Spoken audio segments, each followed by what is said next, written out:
บัดนี้เป็นครั้งที่ 45 ตรงกับวันที่ 24 เดือน 12 ปี 68ข้าพเจ้านางสาวชลพร ขอเป็นอาจารย์สาธยายพุทธมนต์ถวายเป็นพระพุทธบูชาธรรมบูชาสังฆบูชาและอาจารยบูชาแด่องค์ข้าพเจ้าองค์หลวงปู่สมเด็จหลวงปู่บุญเดชหลวงปู่ศิลาตลอดครูบาอาจารย์ที่เป็นเจ้าของวิญญาณจินดามณีขอเทพเทวดาทั้งหลายโปรดจงอนุโมทนาในการสวดสาธยายของข้าพเจ้านี้ขออนุภาพแห่งคุณพระรัตน์ครูบาอาจารย์และเทพเทวดาทั้งหลายโปรดจงบันดาลให้จิตของข้าพเจ้าเป็นสมาธิคุณพระแก่การสาธยายมนต์ต่อไปบทสวดชุมนุมเทวดาสวรรค์ตาจักรวาลสุอัตตาสักขุตุเทวตาสัทธาธรรมังมุนิทันสาสุนันตุสังฆโมกขังภเกกเมจตุเปสีเลคเตจันตลิเขวิมาเนทิเปรเทจะคาเมจตุวะเนเยหะมหุเกเตสวาจยันตุเทวชลาวิเมยะคันธนาคติทันตาสันติเกยังมุจังสาวสุนันตุธรรมนาสวนากโลยามทันตาธรรมนาสวนากโลยามตาธรรมนาสวนากโลยามทันตาบทสวดนมัสการสิทธิกถานะโมตัสสะภะคะวะโตอะระหะโตสัมมาสัมพุทธัสสะนะโมตัสสะภะคะวะโตอะระหะโตสัมมาสัมพุทธัสสะนะโมตัสสะภะคะวะโตอะระหะโตสัมมาสัมพุทธัสสะบทสวดสัจจกิริยาคาถานาทีเมสายังอานังพุทโธเมสานังวลังเอเตนะโสเชนะโสติเมหตุสัพพทานาทีเมสายังอานังธัมโมเมสานังวลังเอเตนะโสเชนะโสติเมหตุสัพพทานาทีเมสายังอานังสังโฆเมสานังเอเตนะโสเชนะโสติเมหตุสัพพทาบทสวดมหาการุณิโกนาโถติอาทิกาคาถามหาการุณิโกนาโถอัฏฐัยสัพพนิปนังปุเรตวาปรมีสัพพะอโตสัมโพธิมุมาเอเตนะโสเชนะมโหตุสัพพุทธวามหาการุณิโกนาโถสิสายะสัพพนิปนังปุเรตวาปรมีสัพพะปโตสัมโพธิมุตมังเอเตนะโสเชนะมโหตุสัพพุทธวามหาการุณิโกนาโถสุขายะสัพพนิปนังปุเรตวาปรมีสัพพะปโตสัมโพธิมุตมังเอเตนะโสเชนะมโหตุสัพพุทธวาบทสวดมหาสมัยสุดเอวามิสุตังเอกังสัมมายังภควาสักเกสุเวหาติกปิวสุสมิงมหาเนมหาตาติกุสักขินะทัตถิงปัจจามัตถิปิกุสัตถิสเพวะหันติสาหิจารหัตถิโยตหิภูมินาสันดาหติปะกันตังสัญญาภิกุสังกัจจะอัตโคจุตุนังสุทายการนางเทวานางเอตตะโหสิเอยังภโกภควาสักเกสุเวหาติกปิวทุสมิงมหาวันเนมหาตาภิกุสังขินะทัตถิงปัจจามัตถิปิกุสัตถิสเพวะหันติสาหิจารหัตถิเทวตหิภูมินาสันดาหติแล้วก็ตังสัญญาภิกุสังกัจจะยานุนาเมปิเอนะภควาเตนมุสกปะเอมาอุมุสกปะภคโตสันติเกปิเจกสัมมิติอรโคตาเทวตาสยปิมาลาภวะปุริโสสมาธิจังวาภสังภาษาและภาษาจังวาภสังสิเชอิวะเมวะอเทสุเทสุอรหันลิตาภคโตปุระโตปะหังสุอัตโคตาเทวตาภคนังอภิวาเตเทวะเอกัมตังสุเอกัมตังเทตาโคเอกาเทวตาภคโตสันติเกเอมังสิมหาสมัยปสมิงเทวกยาสัมนัคตะอคัมตัมหะอิมังธรรมสัมปญาภิกตายวะอัตสิทธะปติอัตโคอปลาเทวตาภคโตสันติเกเอมังสิจาระโคภควาสมณะสุ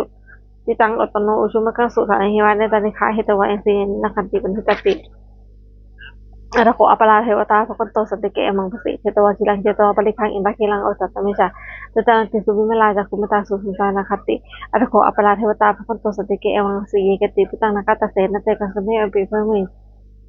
เปหังมนุสังให้หังเทวกยังคุสติติอัตโคปะควาภิกขุอมันเตสีภิกขุนะภิกขุทัสสะสุโลกะตุสุเทวตาสัญญตาหติวะตาหตนังสัสนัยภิกขุสังฆะเยปิเตภเวเอสุอติปตนังอรหันโตสัมมาสัมพุทธัสสะภเวตนะเอตปะละวะเทวตาสัญญตาอหิสุเสยภิไมหังอรหันติหิเยปิเตภิกขุภเวสติอตามคตนังอรหันโตสัมมาสัมพุทธัสสะสัมมาสัมพุทธัสสะเอตปะละวะเทวตาสัญญตาเวสันติไตหะปิไมหังอรหันติหิอสิภิกขุนิภิกขุเทวกายันนังนามามิติตยิสมิภิกขุเทวกายันนังนามามิเทวิสมิภิกขุเทวกายันนังนามามิ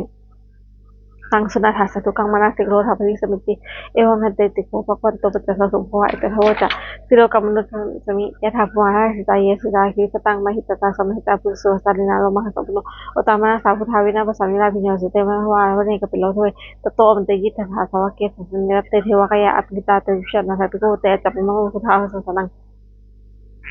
เตธรรมะหุยานังอมุสัสสะมะตังอภิเกสตัมมะคูสหัสสังสหัตตลิงสตังเอเกสหัสนังอมุสัสสะมะหุอภิเกสตัมมะคูนุภาอุทาหุนัจจสัพพังอภิเยวะกินาจักขุมาตโตมติทัสสะวะเกสันเนวะเตเทวกายะอภิกันตาเตวิชนะทัพพิโก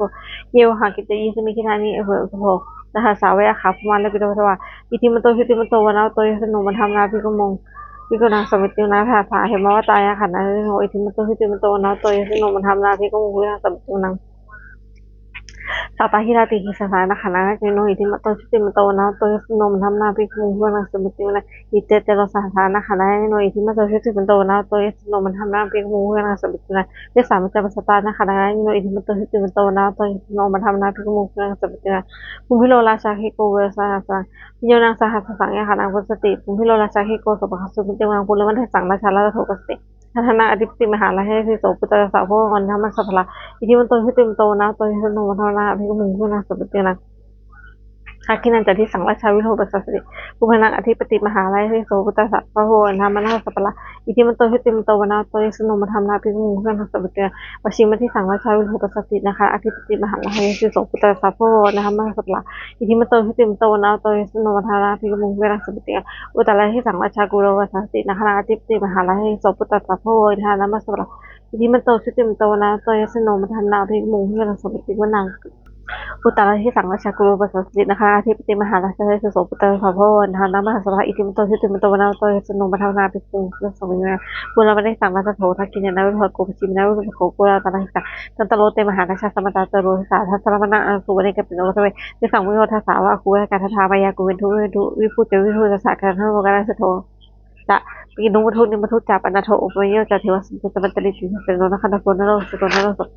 อาคูมันจากสิโกจติพระวสสาเอเตจัญญจราชโนสาลาคินิวธรรมนาภิกมุงเพื่อนสมิตินะอาหาคูสาวพุญญาคาเวชตังกากัมพัตระอาคูปยะเอวิจิเนมนาลาธาจะอาคูทคายะจโนเอลวโนมหาตะโคสุปสมิตินะเยนาคลาเซนะหาธาราติที่พาทิชาวสุนคูเวจหาเจโนวัชชาติลาสุนเสนวังเนตชาลสมัสสิตุวนาโตเกมัสสิพุทโธสันหหิวใจหิวยันตานาคสุวนาสมุสุตังทิตาวะจตหัตเถนะสมุทังอสระจาสัตโรวัตนะเสตอิติมโตยะเสโนกาลกัญชามหาสมาอสุรทาเวกัสสะเวปจิตติสุจิจิตาปหาชนมุจิสาสัตตัญจาปุตตะนังสเพโนจาลาวกะแสดงพระหนึ่งเสนังอโหทาปะขมุงสมัยทันนี้ขณะเตทุกุนังสมัยเตนังอาโปจัปปทวีจัตเตโชโยตัสสะกมุงวรุณาวาเทวาสมุจเจสัสสะหาเมตตากรุณาเกยะอาคุทวายสุนโนทัสเสเตหัสสะทะกายสัพเพนานะจุนอิทิมันโตหิติมันโตนะโตหิสโนมัทนาภิกขุเวมังสุปจุนะเวทุจัสสะอัสสิจะสมาจารเทเวยะมาจัตุมริสาเทวาจันทาคุปะกิตาสุริยสุบริสาเทวาสุริยมคุปะกิตานะขันตนิบลกิตวาลาหุหากาวสุนังวะสุโสเทปะคาปุริโชเสเตหัสสะทะกายสัพเพนานะจุนอิทิมันโตหิติมันโตนะโตหิสโนมัทนาภิกขุเวมังสุปจุนะอาหากุสาวจาสมาสิกขะวะอัทเทลาภวจะอุปาเนวาสิโนวรุณาสหธรรมจะอาจารย์อาจารย์ในชกาสุเลลุจิลาอาคูอโหสนิโนถ้าเสร็จแต่ถ้าสถากายาสเพนานะเจโนอิทิมันโตหิติมโตนะโตอัสสโนมันทำนะพิรุมันเคยสับเองมาสมณามหาสมณามสาวสุขุมาคิทาสุขสุขคมดัสกาอาถาคุโรโยเทวาเจโตสิโนปราคามหาปราคาอาคูเทวายสิโนถ้าเสร็จแต่ถ้าสหายาสเพนานะเจโนอิทิมันโตหิติมโตนะโตอัสสโนมันทำนะพิรุมันสับเองสุกาคุรุหานะอาคูเวหะสหวัฏคยหาปมุขะอาคูเทวจักนาสัทธามตาลาคชามิสกัจเจสโนอัทยะอาคัมชิโนโยอัสติทัสเสเตสัทธากายสัพเพนะโนอิติมโตหิติมโตวนาโตยสโนนานาภิกขุมุงสมุตยาเกมิดาสเตยมาอัทกัจเจสโนอภินตกาลามาสถาจติมาสะนิมาติโนอาคูถาคุปลานิมิตาทัสเตสัทธากายสัพเพนะโนอิทิมันโตหิติมโตนะโตยสโนมันธรรมาภิกขุมุงสมุตยาตัสเสเตเทเวกายสัพเพนะโนวะอาคัจจุเยทิหาสหวะวิชามะกลังอคตินมาสวังคะกะตนาคะจะหัวอสุตังสุภมาปรมัตโตจัปุตตะอิติมโสหะตนังวะโสจัสปะคะตุบินจึงนะสหพามาโลกนังสาเวรติอุปปโนชุติมันโตภิสมะคายโสตัสเสหะอิสระอากูปจิกสเวนติโนเตสันตามิโสอาคาหาริโตปวาริโตเตสัพเพอภิกิเตสิเทเสเวสัพพมะเกมะเสนะอภิกามิตันทะมันทยังไอถาบรรทาละบรรทาราคินาบรรทมุทุสมตาบริวารธรรมโมกุจหะเป็นนะอิติตถามหาสโนปะหาสัตติปณินาตมะหัจจะสรังะเพนวังยะถาปอุสกุเมโคทยังก็สุชิโกตถาโสภิติอสังโฆวเสตันจัสพังอภิญญาวกินาจักุมาตโตมันติจะถาสวเกสเนนะเตมาสนะอภิสัตเตชันนะโกเตจักขมนุทุสาสังวิหารปิวังนุสัมอิชิยุสเพวิสังขมาเพตใจยโนพุทธันติภาพุทธิสวากาชินสุตติบทสวดจุลชยปมกรนะโมเมพุทธเตชะสารัตนตยธรรมิกาเตชะปสิทธิปสิทธิวานาลยะปเมสุราสุริปมาจะอินทาจัตตุโลกาคัพพิลาคากะสมุทาภูตุงคังคาจัสสัพพมะชัยยะปสิทธิโพสุเตชัยยะชัยธานีธานีอุทธิอุทธีนาทีนาทีชัยยะชัยคะคนละตนนั้นสันนิสัยเลเสนามาราชกุลชีชัยยะชัยคำความสมพีนาเคธานาคีปิสัจจภูตากาลิเชยชะทุนิตาโลกีเชยชะสิงคีตุคณะทุขชาขยะชยวารุณมุขสัตตาเชยชะจามาทิคณะโลคันโทเชยชะคัชนคนนาตุลงปุณพุตตะผู้ชงสีหาไปหักปีปาเชยชะวารุณมุขยาตาชิตตจาเสนาลินาสุขีนาติเชยชะสุขาสุขชีวี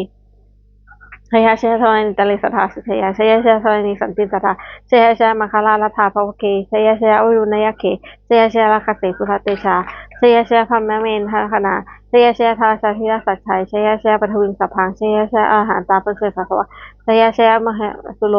ลหลินเทวาชยชยพรหมาลสุโขชยชยนาโควิรุหโกวินุปโขจันทิมาลวิอินโทนะเจเวนะเจโยจักุวิโลจัอุโนปิจจาอคิวายโยจัปจินโหกุมารโลนะตถาโกอัฏฐาสามหาเทวาสิทธิปาทายโยอิสิโนสาวกาสัพพะทยาราโมทวันตุเตชยธรรมโมสัจสังโฆจะพาราโลอชัยกังเอเตนะพุทธะเชนะสัตเจสถิพลตุเตเอเตนะพุทธะเชนะโหตุเตเชมังคลังชโยพุทธศาสนิมโตยังสัจจปปิมโตปราชโยอุโคสยามพุทธิมันเทปมุทิตาเจตถาพมคณาสมัยสิโนชโยพุทธศาสนิมโตยังสัจจปปิมโตปราชโยอุโคสยามพุทธิมันเทปมุทิตาเจตถาอินทคณามเหสิโนชโยพุทธศาสนิมโตยังสัจจปปิมโตปราชโยอุโคสยามพุทธิมันเทปมุทิตาเจตถาเจวคณามเหสิโนชโยพุทธศาสนิมโตยังสัจจปปิมโตปราชโยอุโคสยามพุทธิมันเทปมุทิตาเจตถาสุปนคณามเหสิโนชโยพุทธศาสนิมโตยังสัจจปปิมโตปราชโยอุโคสยามพุทธิมันเทปมุทิตาเจตถาคณามเหสิโนเจโยพุทธศาสนิมโตยังสัจจปปิมโตวรชโยอุโกสยามพุทธิมันเทปโมทิตาเชยตถาสัพพมคณามเหสิโนเชยนโตพุทธิยามเมสกายรังคือวัฒโนเอวังตวังวิหโยหิเชยสุเชมังคะเลอปาสิลังเกสุเสวิโภคะเลอภิเศกเกสัพพุนางอาคาปโตโมคติสุนัขันตังสุมังคลังสุภูตังสุหุตังสุนัขโนสุมุหุโตสุริหังพรหมจาริสุปัฏกินังกายกัมมังวจักกัมมังวัฏกินังปัฏกินังมโนกัมมังวัฏทินีเตปัฏกินานิกตวานาพันเตปัฏกิเนเยธาราธาสุขิตาวิรุหะมัสสะเนอโลคาสุขิตาโหหะสัพเพปิยวิตินันตุพโตเยเทวะอัตมีทานในอธิกตาทีฆาวิกาสัตโหตุสุกิตาโหตุสัพพตาละคันตุสัพพนังละคันตุสัพพนังยากาจิปัฏนาเตสังสัพเพวุเรนตุมโนราถายุจักกาเลปวัสตุปันสังวสาหะหกาโลคาบัญจุนทวาเตสังนวเรนตุสัพพทากายาสุขังจิตตสุขังอรหันตุเนหะระหังบทสวดธรรมานิยมาสตังเอกวังสตังเอกังสัมยังภควาสักเกสันทิยังเฮยหรติเตชวเนยนาปิกัสสะอราเมตละโคภควาภิกษุมันเตเสภิกขุวติพันเตติเพภิกขุเวอัตถะโตปัจจสงภควาเอตทวจะบุทาวาภิกขุเวอัตตคัตนาอนุปทาวาอัตตคัตนาทิตาวะทาวสาคาตุเทมิตตาธรรมานิยมตาสัพเพทังคลาอนัจจติอตังคโตอภิสัมพุชติอภิสังสเมติอภิสัมพุชิตวาอภิสังเมตวาอาชิกติเสติปัญญาปฏิปทาปฏิวิวรติวิภาชติอุตนิกโลติสเพสังขารอนิจจติอนุปทาวาภิกขเวอัตตคัตนังอนุปทาวาอัตตคัตนังขีตาวะสาธาตุธรรมะเทตตาธรรมานิยมตาสเพสังขาราตุขัชติตังอัตตคโตอภิสัมพุชติสังเวสเมติอภิสัมพุชิตวาอสังเวสวา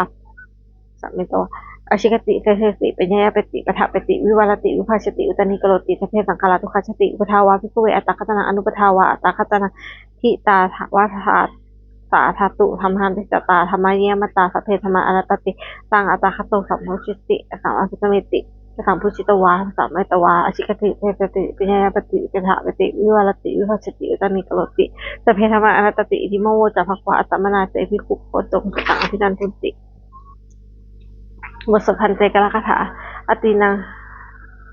นาวคเมยะนาบัตตังเกอนาคตังบุคคลไม่ควรตามที่ถึงที่ลงไปแล้วด้วยอะไรและไม่สงบที่งามไม่ถึงได้หะนิตามปันิหันตังอาคาปตันจะอนาคตังสิ่งที่เป็นอดีตไปแล้วก็สิ่งเป็นอนาคตก็ยังไม่มาปัจจุบันที่ธรรมะสัสสะวิปัสสติอสังหิยังอสังกุปตังวิทยามนุษย์เยผู้ได้เห็นธรรมอันเกิดขึ้นเฉพาะในหน้าที่นั้นอย่างแจ่มแจ้งไม่งอนแน่คอนแคนเข้าคุณพ่อคุณอาการเช่นนั้นไว้อาเชวะกิจวัตรโงชิญญามานาสุเอความเพียรเป็นกิจที่ต้องทำวันนี้ใครเราจะรู้ความตายไหมพวกนี้นะฮิโนสังวาเสนามาเห็นในนามาจุนาเพราะการทำเพียรตามปัจจุบันผู้มีเสนามาก็ไม่มีสำหรับเราเอวังวิหาริมตัดบิงอัทโรมัตันทิตังเวพันกะเลโตติสันโตอจิกเตมุนีผู้นี้ผู้สงบย่อมเก่าเรียกผู้มีความเห็นฉะนั้นไม่เกียจคร้านทั้งวันและกลางคืนว่าผู้เป็นอยู่เวลาติเดียวก็น่าชมบทสวดธรรมะในสังเวคามันใจขณะสัพเพสังขารอนิจจาสังขารคือร่างกายจิตใจเลิกผู้ทำนำมาทำทั้งหมดทั้งสิ้นมันไม่เที่ยงเกิดขึ้นแล้วไม่อยากหายไปสัพเพสังขารทุกขาสังขารคือร่างกายและจิตใจแล้วพระธรรมนามธรรมทั้งหมดทั้งสิ้นมันเป็นทุกข์ทนยากเพราะเกิดขึ้นแล้วเกิดไปสัพเพธัมมาอนัตตาสิ่งทั้งหลายทั้งปวงที่เป็นสังขารและไม่ใช่สังขารทั้งหมดทั้งสิ้นไม่ใช่ตัวไม่ใช่ตนไม่พูดถือว่าเราเป็นของเราว่าตนของเราอทุวังชีวิตต่างชีวิตเป็นของไม่ยั่งยืนทุวังมรณังเป็นของตายเป็นของยั่งยืนเอาสั่งมายามาเลยตะพังอันถึงเราจะตายเป็นแท้มรณังไปเรื่อยเท่าสังมีในชีวิตต่างชีวิตของเราเป็นความตายเป็นที่สุดรอบชีวิตต่างเมนียต่างชีวิตของเราเป็นของไม่เที่ยงมรณังเมนียต่างความตายเป็นของเราเป็นของเที่ยงว่าต่างคนที่สองเวไอยังกายโยจิรังร่างกายนี้ไม่ตั้งอยู่นานอาคาเปราเฮยานโนคันวัสจากวิญญาณขึ้นโทอาคาทิศิละอธิสติจากนอนทับปฐวีซึ่งแผ่นดินกาลิงคลังอีวาประดุจเท่านั้นและเท่าเกินนี่นั่นทางหาประโยชน์ไม่ได้อนิจจาวัตสังขาราสังขารทั้งหลายไม่เที่ยงหนอบุทาวายธรรมิโนมีความเกิดขึ้นแล้วมีความเสื่อมไปเป็นธรรมดาอุปเชวานิวสันติเกิดขึ้นแล้วลำดับไปเจ สังเวชมโนสุขความเข้าไปสงบระงับทางฐานทั้งหลายไปสุดที่สัพเพสัตตามริตัญจาสัตว์ทั้งหลายทั้งปวงกำลังตายอยู่มฤสเลที่ตายแล้วกำลังจะตายแต่เทวหังมฤสมิตายก็จะตายเช่นนั้นเหมือนกันหน้าที่นี้อิทธิสักโยความตายความสงสัยในความตายนี้ไม่มีแก่เราเลยบทสวดเมตตายังกินจิกุสลังกัมมังสัพเพปิปะเตกิกตังวิญญาโนอนุโมทันตุส่วนตุพโทโดยเทวาอัสมิธานีอธิคตาธิคาธิกาทาหตุสุขิตาหตุทุกขปมุจจตุมตาปิตาสุขิตาหตุทุกขปมุจจตุสัพเพยติกาสุขิตาหตุทุกขปมุจจตุสัพเพยติกาสุขิตาหตุทุกขปมุจจตุสัพเพวิสาสัพเพยขาสัพเพเปตาสุขิตาหตุทุกขปมุจจตุสัพเพอายะปชาสุขิตาหตุทุกขปมุจจตุสัพเพนขันตาสุขิตาหตุทุกขปมุจจตุสัพเพเทวาสุขิตาหตุทุกขปมุจจตุสัพเพสัตตามินังสมุทันตุโดบทสวดบูชาหลวงปู่ทวดนะโมพุทธโตอคันติมายาอิติปะคะวานะโมพุทธโตอคันติมายาอิติปะคะวานะโมพุทธโตอคันติมายาอิติปะคะวามันติคณะคาถายะเทวตาสันติวิหารสุนีทุเบคะเลพุทธิคะเลตหิงติงดานธรรมะสันนินะตุบิชาสติงกโลเฮหังเวหมัสเนเถระจมัสการจมัสพิโกสลามิการธนปฏิอุสกาข้ามาจะเทศานิข้ามาจะอิสระสันนังพุทธาสุขิตาพุทธเจชาพุทธเอติดัมภวะตังเสชะตาภูวตะกายกานิยายในการธรรมะปเจเตสเพทุกขสัสตุสักยังสัตุติรังสังโมสัมภสราจปุคลาสักโคโ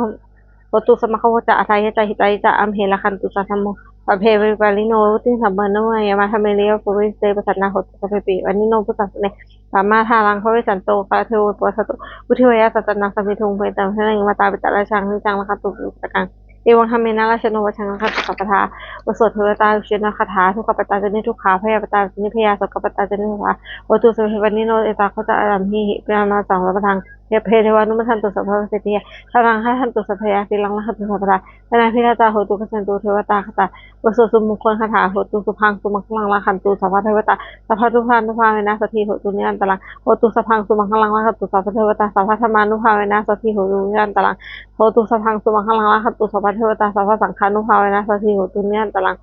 สัพเพพุทธาพระปตาปัจเจกจนังพลังอรหันตานันตเตชนะขันตุสัพโตสัพเพพุทธาพระปตาปัจเจกจนังพลังอรหันตานันตเตชนะขันตุสัพโตสัพเพพุทธาพระปตาปัจเจกจนังพลังอรหันตานันตเตชนะขันตุสัพโตสัพเพพุทธาพระปตาปัจเจกจนังพลังอรหันตานันตเตชนะขันตุสัพโต